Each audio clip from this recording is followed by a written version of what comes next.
aujourd'hui avec une vidéo page que j'ai réalisée avec la magnifique, que dis-je, la superbe, l'incroyable collection Go to the Scenic Route designée par Paige Taylor Evans, une scrapeuse américaine que vous connaissez sans doute, qui design donc ses propres collections pour Pin Paisley American Craft.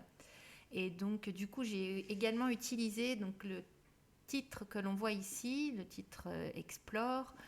C'est un fichier de découpe pour la silhouette caméo, également designé par Paige et qui est gratuit, enfin téléchargeable gratuitement sur son groupe Facebook qui s'appelle My Happy Scrappy Place. Il suffit juste de demander l'adhésion au groupe et puis il y a tout plein de fichiers à découper avec la caméo. Il y en a vraiment pour tous les goûts, ils sont absolument incroyables. Donc voilà, j'ai découpé dans un cardstock blanc mon fichier que j'ai mis quasiment à la dimension d'une page 30-30, enfin en largeur, en longueur, pardon, 30-30. Et puis je viens après sur les papiers de la collection découper les silhouettes de mes lettres pour remplir les espaces avec des papiers imprimés. Donc là, sur ce fichier-là, ça se fait assez vite, hein, parce que on a vite la forme souhaitée. Donc au départ, je partais sur ce papier rayé en pensant faire mes lettres dans plusieurs, les mettre à cheval sur plusieurs colonnes. Et puis tout compte fait, je vais renoncer et je vais plutôt utiliser le verso. Alors là, dans la collection, j'ai plusieurs éléments. J'ai le pack de papier complet, le pack de papier de la collection, voilà, le bloc, qui comporte des papiers qui sont seulement imprimés sur le recto. Le verso est blanc. Et j'ai pris aussi quelques papiers à l'unité en recto verso, des papiers qui n'étaient pas dans le pack. Et puis voilà, que je voulais avoir. Donc du coup, je vais venir un peu sur les deux. Et puis je vais venir remplir l'arrière de mes lettres pour voir les papiers imprimés derrière mon fichier de découpe. Je ne sais pas si parmi vous, certaines ont la caméo, si certaines souhaitent l'acquérir. Bon, moi j'ai un modèle qui commence à remonter à quelques années déjà, sûrement moins performante et qui propose moins d'options que les nouvelles machines. J'ai décidé d'essayer d'exploiter quand même un maximum et puis de voir un petit peu, de m'en servir beaucoup plus souvent pour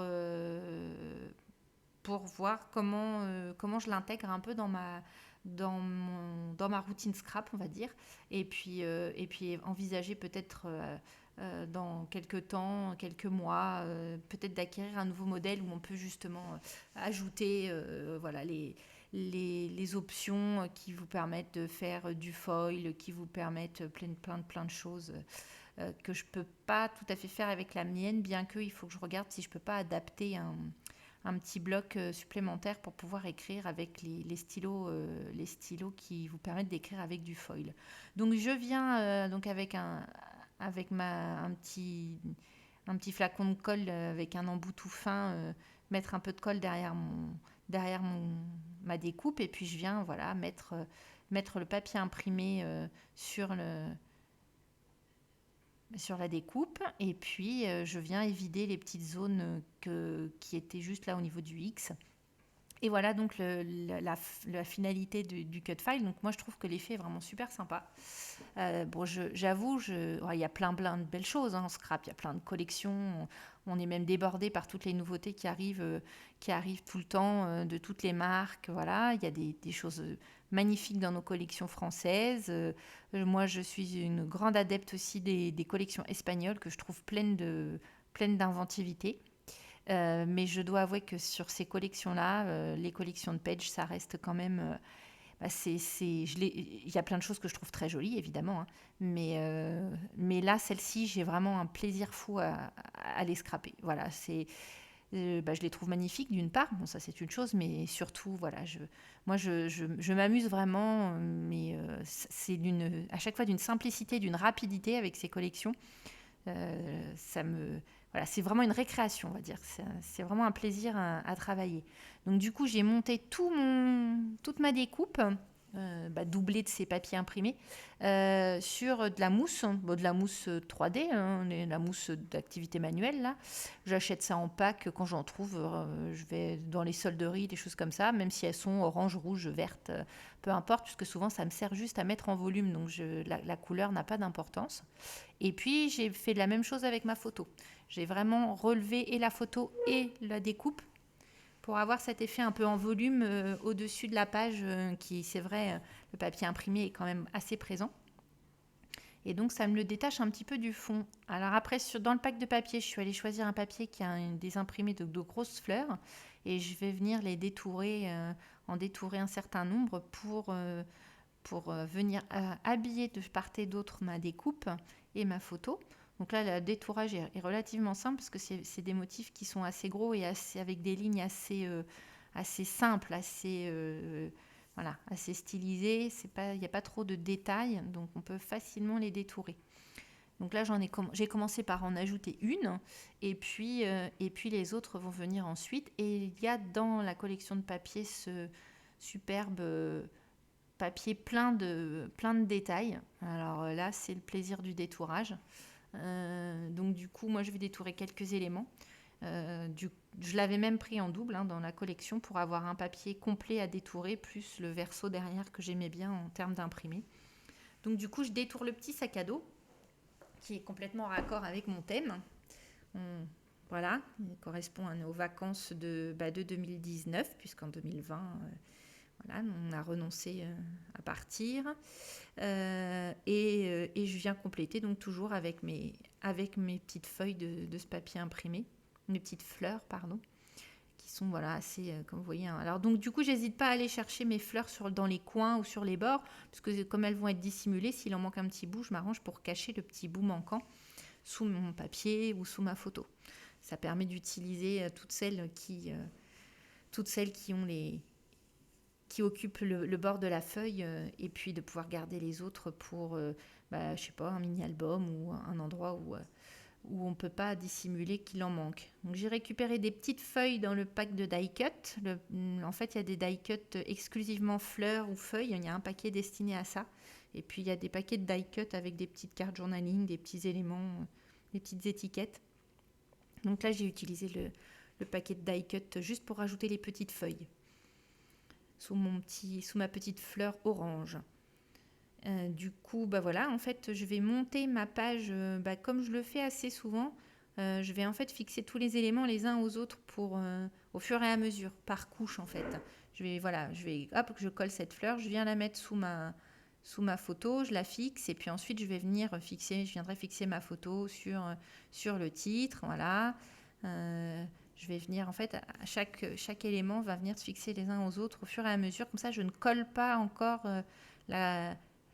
l'élément final. En fait, toute ma composition, j'essaye de la monter par couche comme ça pour ne la coller au final qu'à la fin. Donc là, je réajuste avec mes petits morceaux de mousse parce que j'ai du mal à... Voilà, je suis pas assez alignée, j'en ai un petit peu trop, donc je vais en recouper un petit peu.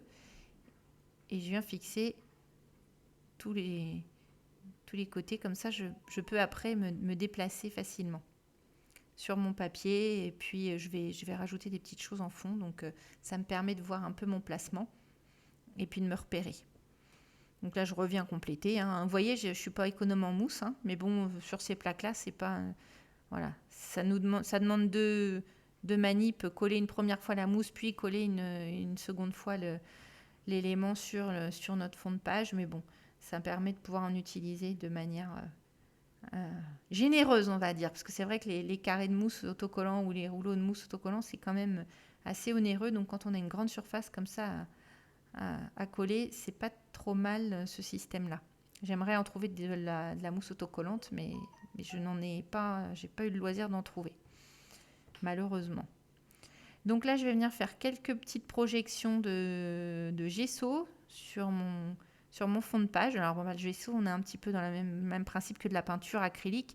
Donc moi, j'ai un petit pot, j'en ai mis un peu au fond d'un pot. Et puis du coup, je m'en sers comme ça. Donc je viens le réimbiber un peu d'eau à chaque fois pour le rendre un peu plus liquide, parce que du coup, il a tendance à sécher dans mon petit pot. Enfin bon, voilà, pour faire quelques gouttes, ça suffit largement. Donc je viens avec mon pinceau, puis je tapote pour faire des gouttes comme je le ferais avec de l'encre, pour rajouter un petit peu de texture à ma page. Puis là, je viens compléter mes petites découpes dans mon papier. Alors vous voyez, il y a vraiment plein de choses sympas à détourer. Là, vraiment, après, c'est celles qui sont fans du détourage, vous pouvez carrément tout détourer et garder tout ça. Ça peut servir de die cut. C'est un petit peu comme ça que je vais m'en servir d'ailleurs sur la page. Mais c'est vraiment assez plaisant à faire. Un petit côté enfantin, là, voilà, qui est rigolo comme tout. Donc, je viens sécher un petit peu mon gesso. Vous pouvez utiliser de l'acrylique blanche, par exemple, aussi, quand vous voulez faire ce genre de choses. Et si vous n'avez pas de gesso, ça marche très bien. Et puis, voilà, tout tient, en fait, quasiment parfaitement ensemble. Donc, du coup, je peux mobiliser tout mon bloc sans être obligée d'y revenir. Et puis, là, je vais ajouter les petits détails sur ma page pour pouvoir ensuite finaliser le tout et puis tout coller. Alors n'hésitez pas à me dire si vous êtes intéressé par des vidéos entre guillemets centrées caméo, pas centrées caméo, mais où je vous montre comment j'ai travaillé le fichier sur mon logiciel. Je peux faire ça, je peux filmer mon écran et vous mettre un petit chapitre sur comment j'ai utilisé comment j'ai réalisé la découpe avec le logiciel, si certaines sont un peu débutantes en caméo. Alors, il y a pas mal de vidéos, alors il y en a pas mal qui sont en anglais, il y en a quelques-unes en français aussi. Il y a quelques vidéos YouTube, chaînes qui font des vidéos en français. Donc, voilà, si ça vous intéresse, quand je ferai l'expérience de certaines choses, des coupes, ou voilà, n'hésitez pas à me dire si ça vous intéresse. Je pourrais aussi vous faire quelques vidéos en vous montrant comment j'ai réalisé ma découpe dans mon fichier. N'hésitez pas, je peux faire ça, si cela vous dit. Donc là, j'ai rajouté c'est un chipboard de la grande planche 30-30. Et puis, je vais rajouter un peu de mousse en dessous pour stabiliser parce qu'il est un peu en décalage au niveau de l'épaisseur sur tout mon petit bloc. Et puis, je vais venir ajouter quelques petites bricoles supplémentaires. Donc là, ça va sûrement être dans les... Alors voilà, ça, c'est les die cut qui sont des étiquettes, des petites cartes journaling. On a plein de petites choses, toujours très, très colorées. Donc je cherche une petite étiquette ou quelque chose à mettre, mais bon, je veux pas non plus trop manger sur mon titre, qui est quand même qui a la vedette là sur la page. Bon, moi, je dois avouer que je craque complètement sur ces collections hyper colorées.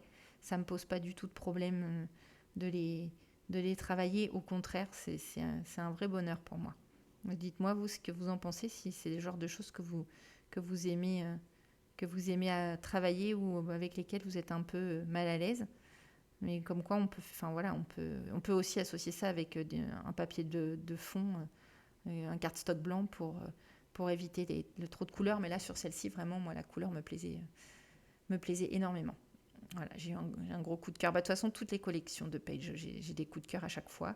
C'est toujours... voilà, c'est vraiment, on va dire, ma sucrerie scrap. Voilà, donc voilà, j'ai tout collé. Je vous montre la page finie. D'un peu plus près, pour voir un petit peu les effets, j'ai rajouté quelques dots avec mes nuveaux. Et puis, voilà la page terminée. J'aurais juste ce que je n'ai pas fait, couper sur le côté droit, là, la petite feuille qui dépasse, pour pouvoir rentrer dans les pochettes de mes classeurs. Et donc, voilà un petit zoom pour vous montrer la page terminée. Donc j'espère qu'elle vous a plu. N'hésitez pas à me dire dans les commentaires si cette page vous a plu. C'est un petit peu différent que de ce que je vous propose d'habitude. C'est des créas scrap que je garde un petit peu pour moi, celle-ci. Donc n'hésitez pas à me dire si ça vous a plu. N'hésitez pas à partager la vidéo et puis à vous abonner. Je vous dis à très bientôt et bon scrap.